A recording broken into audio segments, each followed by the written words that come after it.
Bapak Ibu, pernahkah terpikir oleh Anda bahwa benda yang selama ini kita anggap sebagai sampah dapur, benda yang setiap pagi kita buang begitu saja ke tempat sampah tanpa berpikir dua kali, ternyata memiliki nilai medis yang jauh lebih berharga daripada emas murni bagi lutut dan sendi kita? Seringkali kita mencari obat mahal sampai ke luar negeri, membeli suplemen glukosamin yang harganya jutaan rupiah per botol. Padahal pabrik pelumas sendi terbaik ciptaan Tuhan itu ada di sisa sarapan telur dadar Bapak Ibu tadi pagi. Ya, saya sedang berbicara tentang selaput tipis berwarna putih, lapisan kulit ari yang menempel malu-malu di balik cangkang telur. Lapisan yang sering kita abaikan ini, Bapak Ibu, secara ilmiah terbukti mengandung kolagen alami, asam hyaluronat, dan kondroitin yang strukturnya 99% identik dengan pelumas sendi manusia. Ini adalah emas biologis yang kita sia-siakan. Assalamualaikum warahmatullahi wabarakatuh. Salam sejahtera, salam sehat yang penuh berkah, dan salam hormat saya yang tak terhingga untuk seluruh Bapak Ibu, para orang tua saya, dan sahabat senior, sobat sehat, penyakit dalam, dimanapun Anda berada. Alhamdulillah, kita dipertemukan kembali di majelis ilmu kesehatan ini. Bersama saya, Dr. Irfan Ali, anak Bapak Ibu, dokter yang akan selalu setia menemani Bapak Ibu menjemput kembali masa tua yang aktif, bebas nyeri, dan penuh kebahagiaan. Bagaimana kondisi lutut Bapak Ibu hari ini? Apakah masih berbunyi kretek-kretek saat dipakai sholat? Atau pinggang rasanya kaku seperti papan kayu saat bangun tidur? Saya doakan dengan tulus, semoga Allah segera mengangkat rasa sakit itu, menggantinya dengan keringanan langkah, dan memberikan kesembuhan yang sempurna tanpa meninggalkan bekas. Sebelum kita membongkar rahasia cara mengolah emas putih dari dapur ini, saya ingin mengajak Bapak Ibu untuk menanamkan sugesti positif ke dalam diri kita. Tolong tuliskan di kolom komentar kalimat afirmasi dan doa ini. Sendi kuat, lutut hebat. Sekali lagi, silakan ketik sendi kuat, lutut hebat, dan jangan lupa sertakan juga dari kota mana Bapak Ibu berasal. Saya selalu merasa hangat hati saya setiap membaca komentar Bapak Ibu.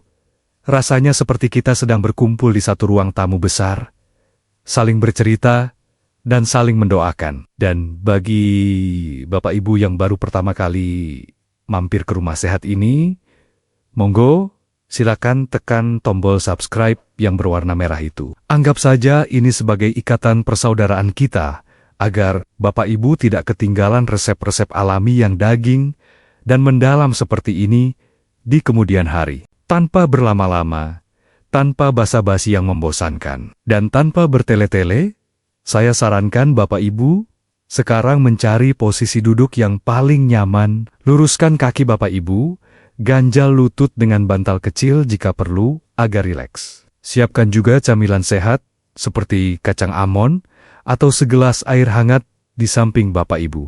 Video kali ini durasinya akan cukup panjang, karena kita akan membahas detail teknis, cara memisahkan dan mengolah selaput telur ini, agar khasiatnya tidak rusak. Anggap saja saya sedang mendongeng tentang keajaiban tubuh manusia, jadi simaklah dengan tenang dan hati yang gembira. Mari kita mulai pembahasannya. Bapak Ibu sekalian, untuk memahami mengapa selaput telur ini bisa menghilangkan nyeri sendi yang sudah 10 tahun sekalipun, kita harus paham dulu apa yang sebenarnya terjadi di dalam lutut dan sendi-sendi kita. Bayangkan engsel pintu rumah Bapak Ibu yang sudah tua dan berkarat. Engsel itu terdiri dari dua besi yang saling bertemu. Agar tidak berisik dan bisa bergerak mulus, di antara dua besi itu ada minyak pelumas. Nah, di tubuh kita, dua besi itu adalah tulang paha dan tulang kering. Pelumasnya adalah cairan sinovial, dan bantalannya adalah tulang rawan atau kartilago. Seiring bertambahnya usia, produksi minyak pelumas tubuh kita menurun drastis. Bantalan tulang rawan yang tadinya tebal dan kenyal seperti karet ban baru, lama-kelamaan menipis, gundul, dan habis tergerus aktivitas. Ketika bantalannya habis dan minyaknya kering, apa yang terjadi? Tulang ketemu tulang. Gesekan keras terjadi setiap kali Bapak Ibu melangkah. Inilah yang disebut osteoarthritis atau pengapuran sendi. Rasanya bukan sekadar ngilu, tapi seperti ada pecahan kaca yang menusuk-nusuk di dalam lutut setiap kali kaki ditekuk. Ada 3 bahaya utama yang mengintai jika kondisi engsel kering ini Bapak Ibu biarkan tanpa asupan nutrisi pelumas. Bahaya yang pertama adalah kerusakan permanen tulang atau deformitas. Karena terus bergesekan tanpa bantalan, ujung tulang Bapak Ibu akan hancur dan berubah bentuk. Inilah sebabnya banyak lansia yang kakinya perlahan berubah bentuk menjadi huruf O atau huruf X. Jika sudah bengkok begini, beban tubuh tidak lagi tertumpu rata, dan rasa sakitnya akan menjadi-jadi, bahkan saat sedang diam atau tidur sekalipun. Bahaya yang kedua adalah atrofi otot atau pengecilan otot kaki. Ini adalah lingkaran setan yang menyedihkan. Karena lutut sakit, Bapak Ibu jadi takut bergerak. Bapak Ibu jadi malas jalan pagi, malas ke masjid, atau lebih banyak duduk di kursi roda. Akibatnya, otot paha dan betis yang tidak dipakai itu akan menyusut, mengecil, dan kehilangan kekuatannya. Ketika otot lemah, beban lutut justru semakin berat karena tidak ada yang menopang. Akhirnya, Bapak Ibu bisa kehilangan kemampuan berjalan sama sekali dan harus bergantung pada orang lain untuk aktivitas dasar seperti ke kamar mandi. Bahaya yang ketiga adalah ketergantungan obat pereda nyeri yang merusak lambung dan ginjal. Ini yang paling sering saya temui di praktik. Pasien datang bukan karena lututnya semata, tapi karena muntah darah atau gagal ginjal. Kenapa? Karena selama bertahun-tahun mereka meminum obat anti nyeri warung atau obat resep dokter tanpa kontrol, demi menghilangkan rasa sakit di lutut. Padahal, obat nyeri hanya mematikan sinyal sakit di otak, tidak memperbaiki bantalannya. Sementara itu, efek sampingnya menggerogoti lambung dan ginjal Bapak Ibu. Lantas, bagaimana solusinya dokter? Apakah saya harus suntik pelumas yang harganya jutaan itu? Tindakan medis tentu ada tempatnya. Tapi sebelum itu, alam telah menyediakan solusi yang strukturnya ajaib. Solusi itu adalah egg cell membrane, atau selaput cangkang telur. Mengapa selaput tipis ini begitu istimewa, Bapak Ibu? Selaput cangkang telur adalah lapisan pelindung yang menjaga embrio ayam di dalam telur. Dia harus kuat, elastis, tapi juga bisa ditembus udara. Penelitian modern menemukan bahwa selaput ini mengandung komponen yang persis sama dengan sendi manusia, yaitu kolagen tipe 1, tipe 5, dan tipe X. Juga mengandung glukosamin, kondroitin sulfat, dan asam hyaluronat. Asam hyaluronat inilah zat kunci yang berfungsi menarik air untuk membuat oli atau pelumas baru di sendi. Bapak Ibu, jadi meminum ekstrak selaput telur sama dengan menyuntikkan bahan baku pelumas langsung ke pabriknya. Sekarang, mari kita masuk ke bagian dapur. Ini adalah bagian terpenting. Tolong Bapak Ibu, simak baik-baik cara mengolahnya, karena selaput telur ini barang yang ringkih. Salah olah sedikit, proteinnya rusak, dan tidak ada gunanya. Ambil kertas dan pena, catat langkah demi langkahnya. Langkah pertama, pengumpulan bahan. Bapak Ibu tidak perlu membeli telur khusus. Setiap kali Bapak Ibu masak telur ceplok atau telur dadar, jangan buang cangkangnya. Segera cuci cangkang itu di bawah air mengalir untuk membersihkan sisa putih telur yang menempel. Hati-hati, jangan sampai cangkangnya remuk. Kumpulkan cangkang-cangkang bersih ini dalam wadah di kulkas sampai jumlahnya cukup banyak, misalnya dari 10-20 butir telur. Langkah kedua, proses pemisahan atau peeling. Ini butuh kesabaran dan ketelatenan. Hitung-hitung melatih motorik halus tangan Bapak Ibu agar tidak pikun. Ambil cangkang telur yang masih basah atau lembab.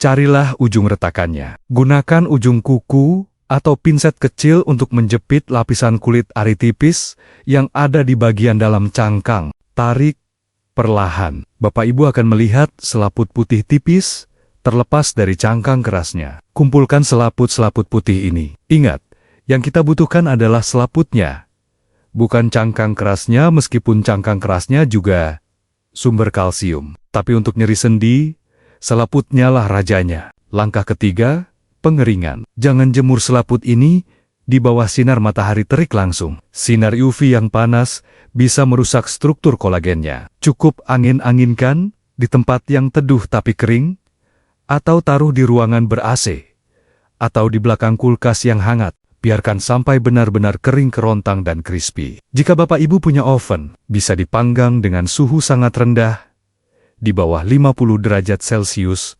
selama beberapa menit saja, sekadar untuk mematikan bakteri Salmonella yang mungkin masih ada. Langkah keempat, penghalusan. Setelah selaput kering, masukkan ke dalam blender kering atau grinder bumbu. Blender sampai menjadi bubuk halus seperti tepung bedak. Warnanya akan putih kekuningan atau krem. Inilah serbuk emas Bapak Ibu. Simpan serbuk ini di dalam toples kaca kecil yang tertutup rapat dan kering. Langkah kelima, cara konsumsi. Dosis yang dianjurkan berdasarkan penelitian adalah sekitar 500 mg per hari, atau setara dengan setengah sendok teh bubuk selaput telur. Cara minumnya bisa dicampur ke dalam segelas air hangat, diaduk, lalu diminum. Rasanya tawar, sedikit berbau khas telur, tapi tidak amis jika sudah bersih. Atau, Bapak Ibu bisa mencampurkannya ke dalam jus buah, bubur oatmeal, atau smoothie pagi Bapak Ibu. Untuk hasil maksimal, konsumsi rutin setiap pagi selama minimal 3 hari, sampai 1 minggu untuk merasakan pengurangan nyeri awal. Namun, untuk perbaikan bantalan sendi yang signifikan, lanjutkan sampai 30 hari. Ada sebuah kekhawatiran yang sering beredar, Dok. Telurkan kolesterol. Nanti kolesterol saya naik. Bapak Ibu, kolesterol itu adanya di kuning telur. Selaput cangkang telur ini bebas lemak dan bebas kolesterol. Dia murni protein serat, jadi sangat aman bagi penderita jantung maupun kolesterol tinggi. Justru, kandungan asam amino di dalamnya membantu perbaikan jaringan pembuluh darah. Selanjutnya, mari kita lakukan cek mandiri. Saya ingin Bapak Ibu mendeteksi seberapa parah kondisi karat di engsel lutut Bapak Ibu saat ini. Mari kita lakukan tes sederhana tanpa alat, cukup indera perasa dan pendengaran kita. Tes pertama, tes suara lutut atau krepitasi. Coba Bapak Ibu duduk di tepi tempat tidur dengan kaki menggantung. Letakkan telapak tangan Bapak Ibu tepat di tempurung lutut. Sekarang, ayunkan kaki ke depan lurus dan ke belakang tekuk pelan-pelan. Rasakan dengan telapak tangan Bapak Ibu, apakah ada sensasi bergetar, kasar, atau bunyi krek-krek di dalam sana. Jika tangan Bapak Ibu merasakan getaran kasar seperti amplas yang digesek, itu tandanya permukaan tulang rawan Bapak Ibu sudah tidak licin lagi. Tes kedua, tes bangun dari kursi. Coba Bapak Ibu duduk di kursi yang agak rendah, lipat tangan di dada. Sekarang, cobalah berdiri tanpa bantuan tangan menopang di paha atau pegangan kursi. Apakah bisa? Apakah ada rasa nyeri tajam yang menusuk saat momen perpindahan dari duduk ke berdiri? Jika Bapak Ibu harus berpegangan kuat atau mengaduh saat berdiri, itu tanda otot paha melemah dan sendi lutut sedang meradang aktif. Tes ketiga, tes tekan titik nyeri. Coba luruskan kaki di tempat tidur. Tekan bagian dalam lutut Bapak Ibu sisi yang berhadapan dengan lutut sebelahnya menggunakan jempol tangan. Tekan di celah antara tulang paha dan tulang kering. Apakah sakit? Bagian sisi dalam lutut adalah tempat yang paling sering mengalami penipisan bantalan pertama kali. Jika ditekan saja sakit, berarti peradangannya sudah cukup serius. Saya teringat kisah Ibu Maryam, salah satu pasien saya yang berusia 72 tahun. Ibu Maryam ini seorang pensiunan guru ngaji yang sangat aktif. Masalah utamanya adalah beliau tidak bisa lagi sholat dengan sempurna. Setiap kali mau sujud, lututnya menolak ditekuk. Rasanya kaku dan sakit luar biasa. Akhirnya beliau terpaksa sholat sambil duduk di kursi selama 3 tahun terakhir. Beliau sering menangis saat konsultasi. Dok, saya rindu bersujud. Rasanya kurang afdol kalau sholat duduk terus. Beliau sudah mencoba berbagai obat nyeri tempel, salep panas, sampai jamu-jamuan. Tapi hasilnya nihil, atau hanya sementara. Lambungnya pun mulai perih, karena terlalu sering minum obat warung. Akhirnya saya sarankan beliau untuk stop obat kimia sementara waktu untuk memulihkan lambungnya, dan mulai mengumpulkan cangkang telur. Ah, masa sih dok? kulit telur bisa sembuhin? Tanyanya ragu waktu itu. Saya bilang, dicoba dulu Bu, ini ikhtiar murah meriah. Dengan telaten, cucunya membantu memisahkan selaput telur dan membuatnya jadi bubuk. Ibu Maria meminumnya setiap pagi dicampur sedikit madu. 3 hari pertama, beliau menelepon saya, "Dok, kok rasanya lutut saya agak enteng ya? Kakunya berkurang pas bangun tidur."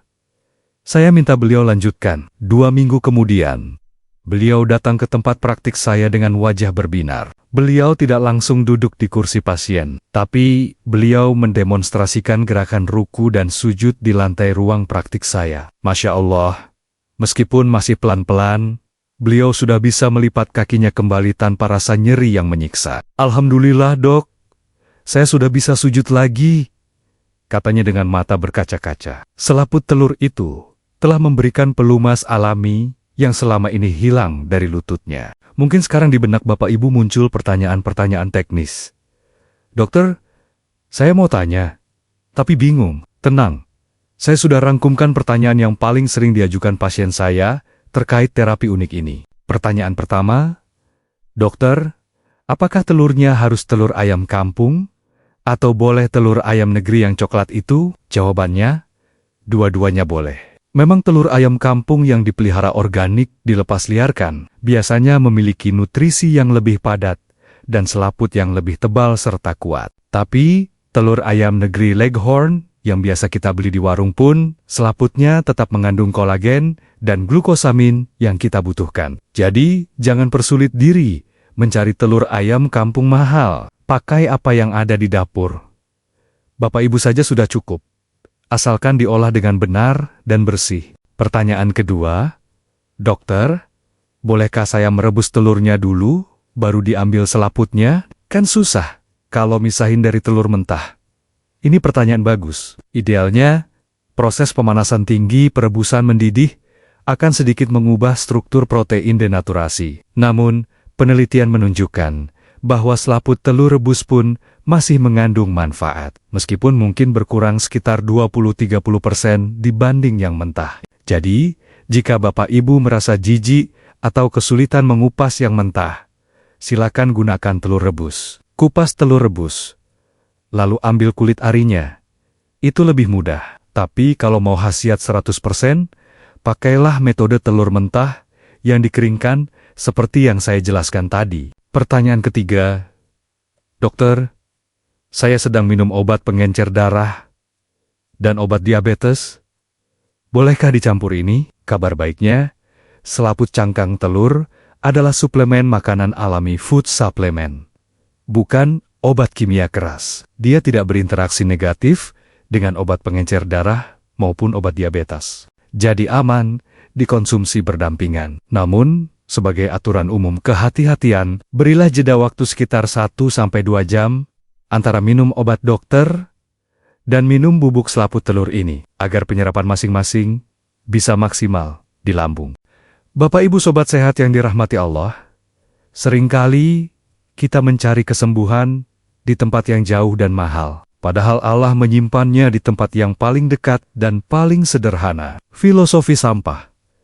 Jadi emas ini mengajarkan kita untuk tidak meremehkan ciptaan Tuhan, sekecil apapun cangkang telur yang retak dan dibuang itu. Ternyata menyimpan kekuatan untuk menyatukan kembali sendi kita yang retak dan sakit. Bayangkan betapa indahnya jika Bapak Ibu bisa kembali berjalan pagi, keliling kompleks tanpa tongkat. Bayangkan betapa nikmatnya bisa naik tangga masjid tanpa harus berhenti di setiap anak tangga sambil memegangi lutut. Bayangkan betapa bahagianya bisa menggendong cucu tanpa takut pinggang encok. Semua itu mungkin terjadi, dan kuncinya mungkin ada di tong sampah dapur Bapak Ibu hari ini. Jadi, mulai hari ini, berjanjilah pada diri sendiri. Jangan buang cangkang telur Bapak Ibu.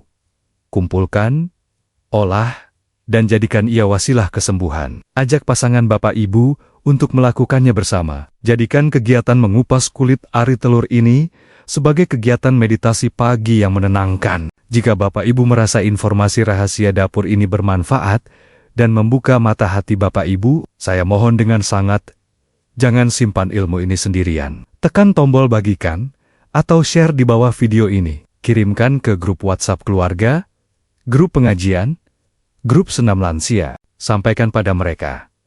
Jangan buang kulit telurmu. Itu obat lutut paling ampuh. Satu klik dari Bapak Ibu bisa menyelamatkan satu orang teman dari meja operasi lutut yang menakutkan. Itu adalah sedekah jariah yang pahalanya tidak akan pernah putus. Mari kita tutup perjumpaan kita yang penuh harapan ini dengan doa bersama. Tundukkan kepala sejenak.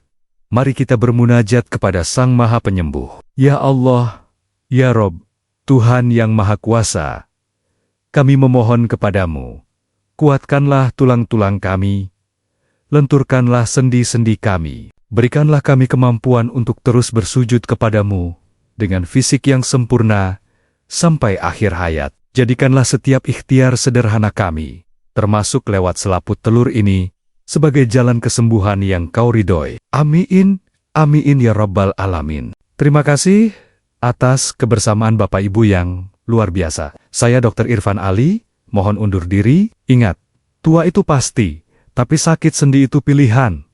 Kita pilih untuk sehat, tetap semangat. Dan jangan lupa, bahagia. Sampai jumpa di video berikutnya. Wassalamualaikum warahmatullahi wabarakatuh.